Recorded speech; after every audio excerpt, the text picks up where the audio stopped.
Hey guys, welcome back to my YouTube channel. ഇന്നത്തെ video ഒരു cooking video ആണ്. ഇന്ന് ഞങ്ങൾ തയ്യാറാക്കാൻ പോകുന്നത് നല്ല നാടൻ രീതിയിലുള്ള ഞണ്ട് കറിയാണ്.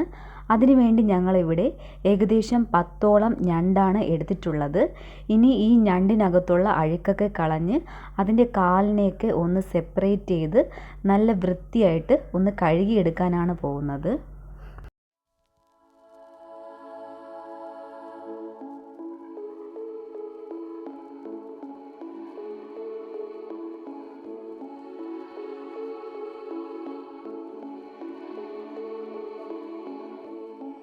അങ്ങനെ ഞണ്ട് ചെറിയ രീതിയിൽ കട്ട് ചെയ്ത് നന്നായിട്ട് കഴുകി എടുത്തിട്ടുണ്ട്. ഇനി ഇതിലേക്ക് ചെറുതായിട്ട് ചതച്ച ഇഞ്ചിയും വെളുത്തുള്ളിയും ചേർത്ത് കൊടുത്ത് ആവശ്യത്തിന് വെള്ളവും ചേർത്ത് കൊടുക്കുന്നുണ്ട്. ഇനി ഇതിലേക്ക് ആവശ്യത്തിന് ഉപ്പും ചേർത്ത് കൊടുത്ത് ഇതിനെ അടച്ച് വെച്ച് നന്നായിട്ടൊന്ന് വേവിച്ചെടുക്കാം. നമ്മൾ ചേർക്കുന്ന ഇഞ്ചിയും വെളുത്തുള്ളിയും മറ്റു ഇൻഗ്രീഡിയൻസും എല്ലാം നമ്മളെടുക്കുന്ന ഞണ്ടിൻ്റെ ക്വാണ്ടിറ്റി അനുസരിച്ച് അവരവർ ചേർത്ത് കൊടുക്കേണ്ടതാണ്. അപ്പോൾ ഞണ്ട് ഇവിടെ ഇരുന്ന് വേവുന്ന സമയം കൊണ്ട് നമുക്കതിലേക്ക് ആവശ്യമായ അരപ്പ് തയ്യാറാക്കാം. അതിനുവേണ്ടി ആവശ്യത്തിന് തേങ്ങ എടുത്തിട്ടുണ്ട്. അതിലേക്ക് ഒരു ചെറിയ അളവിലുള്ള പുളി ചേർത്ത് കൊടുക്കുന്നുണ്ട്. പിന്നെ ജീരകം, മുളക് പൊടി, മല്ലിപ്പൊടി, മഞ്ഞൾപ്പൊടി, 2 ചെറിയ കഷ്ണം വെളുത്തുള്ളി, പിന്നെ ആവശ്യത്തിന് വെള്ളം, ഇത്രയും ചേർത്ത് കൊടുത്തു. ഇനി ഇത് നന്നായിട്ടൊന്ന് അടിച്ചെടുത്തു. അതിനുശേഷം ഒരല്പം കറിവേപ്പിലയും ചേർത്ത് ഇതിനെ നന്നായിട്ടൊന്ന് അടിച്ചെടുത്തു.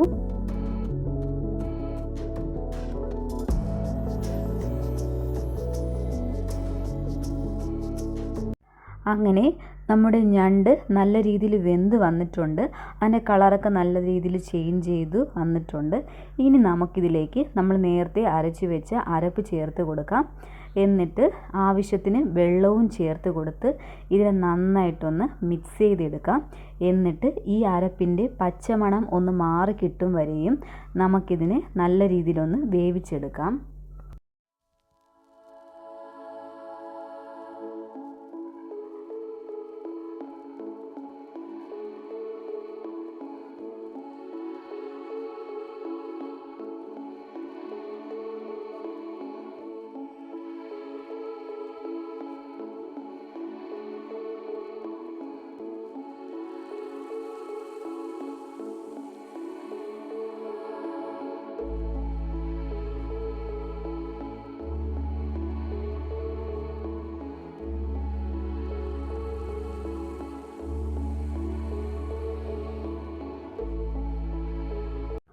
അപ്പോൾ നമ്മുടെ ഞണ്ട് കറി ഇവിടെ റെഡിയായി വന്നിട്ടുണ്ട്. നല്ല മണം അടിക്കുന്നുണ്ട് കേട്ടോ. അപ്പോൾ ഇനി അവസാനമായിട്ട് ഒരു കാര്യം കൂടി ചെയ്യാനുണ്ട്. കടുക് താളിച്ചെടുക്കണം. അതിനുവേണ്ടി ഞാനിവിടെ ഒരു പാത്രം അടുപ്പത്ത് വെച്ചിട്ടുണ്ട്. പാത്രം നന്നായിട്ട് ചൂടായി വന്നപ്പോൾ അതിലേക്ക് ഞാൻ കുറച്ച് വെളിച്ചെണ്ണ ഒഴിച്ചു കൊടുക്കുകയാണ്. എണ്ണ ചൂടായി വന്നപ്പോൾ അതിലേക്ക് കടുക് ഇട്ട് കൊടുക്കുകയാണ്.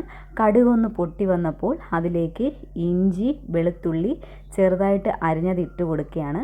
അതിൻ്റെ കളറൊന്ന് മാറി വന്നപ്പോഴത്തേനും കറിവേപ്പില ഇട്ട് കൊടുത്തു. അപ്പോൾ നമ്മുടെ ഞണ്ട് കറി ഇവിടെ റെഡിയായി കഴിഞ്ഞു. അപ്പോൾ നല്ല ചൂട് ചോറും ഈ ഞണ്ട് കറിയും കൂടെ കഴിക്കാൻ നല്ല ടേസ്റ്റാണ്. തീർച്ചയായും നിങ്ങളെല്ലാവരും ഇതൊന്ന് ട്രൈ ചെയ്ത് നോക്കുക. അപ്പോൾ നിങ്ങൾക്ക് എല്ലാവർക്കും ഇഷ്ടപ്പെടും. അപ്പോൾ നിങ്ങൾക്ക് ഇഷ്ടമായാൽ ഇന്നത്തെ എൻ്റെ ഈ വീഡിയോ നിങ്ങൾ ലൈക്ക് ചെയ്യാനും ഷെയർ ചെയ്യാനും സബ്സ്ക്രൈബ് ചെയ്യാനും മറക്കണ്ട.